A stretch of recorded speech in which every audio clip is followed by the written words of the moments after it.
सद्गुरु, कुछ दिन पहले किसी ने मुझसे पूछा कि क्या मैं आदियोगी शिव का फैन हूँ। फैन क्लब तब शुरू होता है जब लोगों की भावनाएं किसी के साथ उलझ जाती हैं। मैं निश्चित रूप से उनका फैन नहीं हूँ। फिर वह क्या है? असली चीज कुछ और है, लेकिन फिलहाल मैं आपको तर्क के माध्यम से आपको समझाता हूँ।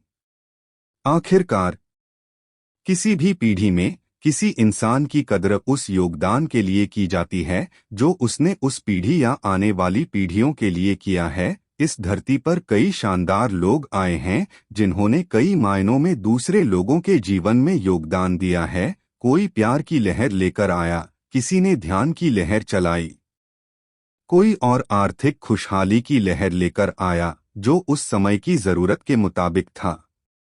जैसे महात्मा गांधी के प्रति पूरे सम्मान के साथ यह कहा जा सकता है, यह उनको नीचा दिखाने के लिए नहीं है। आज़ादी के पहले का समय होने के कारण उनके तरीकों, उनकी तरकीबों और उनके काम करने के अंदाज ने उन्हें एक खास ऊंचाई तक पहुंचाया। वह सही शख्स थे और उन्होंने उस समय के हिसाब से अद्भुत चीजें की, लेकिन वह हमेशा प्रासंगिक नहीं होंगे। या मार्टिन लूथर किंग की बात करें तो उन दिनों भेदभाव था, इसलिए वह बहुत महत्वपूर्ण थे।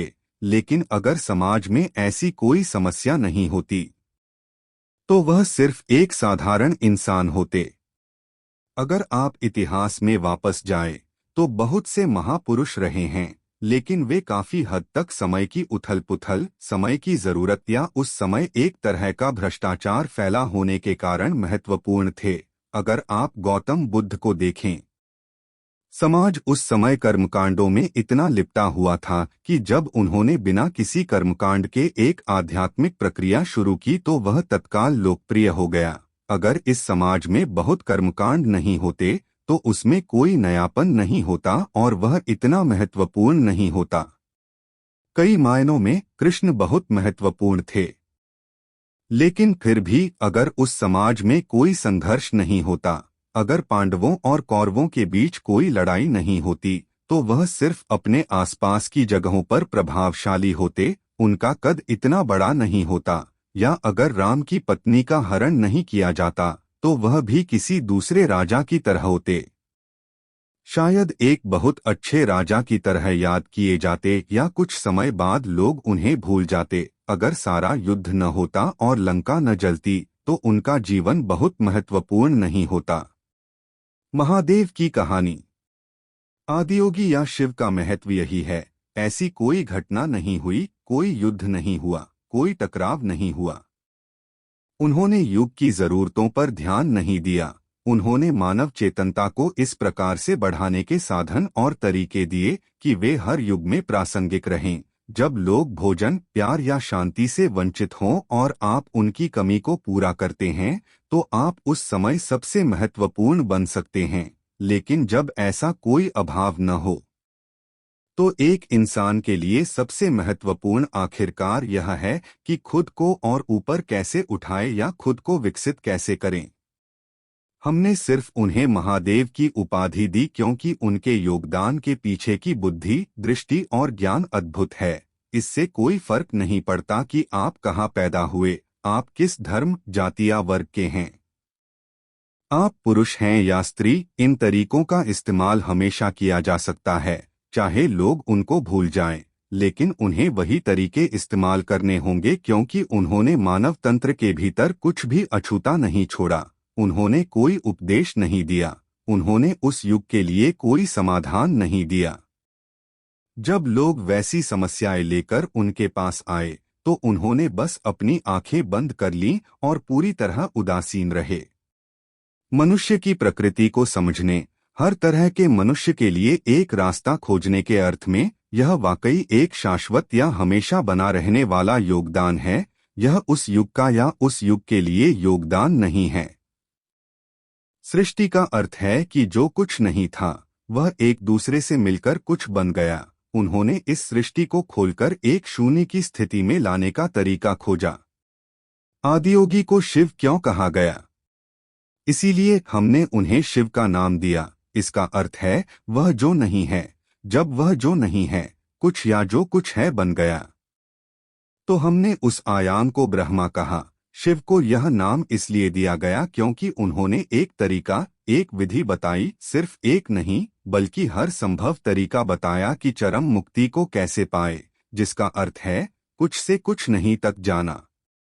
शिव कोई नाम नहीं है, वह एक वर्णन है, जैसे यह कहना कि कोई डॉक्टर है, वकील है या इंजीनियर है। हम कहते हैं कि वह शिव हैं, जीवन को शून्य बनाने वाले। इसे जीवन के विनाशकर्ता के रूप में थोड़ा गलत समझ लिया गया, लेकिन एक तरह से वह सही है। बात सिर्फ यह है कि जब आप विनाशकर्ता शब्द का इस्तेमाल करते हैं तो लोग उसे कुछ बुरा समझ लेते हैं। अगर किसी ने मुक्तिदाता कहा होता तो उसे अच्छा माना जाता। धीरे धीरे शून्य करने वाला विनाशकर्ता बन गया और लोग यह सोचने लगे कि वह बुरे हैं। आप उन्हें कुछ भी कहिए, उन्हें कोई फर्क नहीं पड़ता। बुद्धिमानी की प्रकृति यही है। अगर आपकी बुद्धिमानी एक खास ऊंचाई पर पहुंच जाती है तो आपको किसी नैतिकता की जरूरत नहीं होगी। सिर्फ बुद्धि की कमी होने पर ही आपको लोगों को बताना पड़ता है कि क्या नहीं करना है। अगर किसी की बुद्धि विकसित है तो उसे बताने की जरूरत नहीं है कि क्या करना है और क्या नहीं। उन्होंने इस बारे में एक शब्द भी नहीं बोला कि क्या करना चाहिए और क्या नहीं। यौगिक प्रणाली के यम और नियम पतंजलि की देन है, आदियोगी की नहीं। पतंजलि काफी बाद में आए। पतंजलि हमारे लिए इसलिए महत्वपूर्ण है क्योंकि योग इतनी सारी शाखाओं में बंट गया था कि वह हास्यास्पद हो गया था। जैसे 25-30 साल पहले अगर आपको मेडिकल चेकअप की जरूरत होती थी तो सिर्फ एक डॉक्टर की जरूरत होती थी। आजकल आपको 12 से 15 डॉक्टरों की जरूरत होती है, एक हड्डियों के लिए, एक मांस के लिए, एक खून के लिए, एक दिल के लिए, एक आंख के लिए, यह और आगे जाएगा। मान लीजिए अगले 100 सालों में हम इतनी ज्यादा विशेषज्ञता में चले जाएंगे कि मेडिकल चेकअप की जरूरत होने पर आपको 150 डॉक्टरों की जरूरत होगी। फिर आप जाना नहीं चाहेंगे क्योंकि जब तक आप 150 अपॉइंटमेंट लेंगे, उन्हें निपटाएंगे और 150 राय को समझेंगे, तब तक उसकी जरूरत नहीं रहेगी। फिर कोई इन सब को साथ मिलाते हुए एक फैमिली फिजिशियन बनाने की बात करेगा। पतंजलि ने यही किया। कहा जाता है कि उस समय योग की 1800 से ज्यादा शाखाएं थीं। अगर आपको पूरी प्रक्रिया से गुजरना होता तो आपको 1800 स्कूलों में सीखना पड़ता और 1800 अलग अलग योग करने पड़ते। वह अव्यवहारिक और हास्यास्पद हो गया था। इसलिए पतंजलि आए और उन्होंने उन सब को 200 सूत्रों में डालते हुए योग के सिर्फ 8 अंगों का अभ्यास करने के लिए कहा। अगर ऐसी स्थिति नहीं होती तो पतंजलि का कोई महत्व नहीं होता। आदियोगी या शिव के साथ यह स्थिति नहीं है क्योंकि चाहे कोई भी स्थिति हो वह हमेशा महत्वपूर्ण होते हैं, इसीलिए वह महादेव हैं।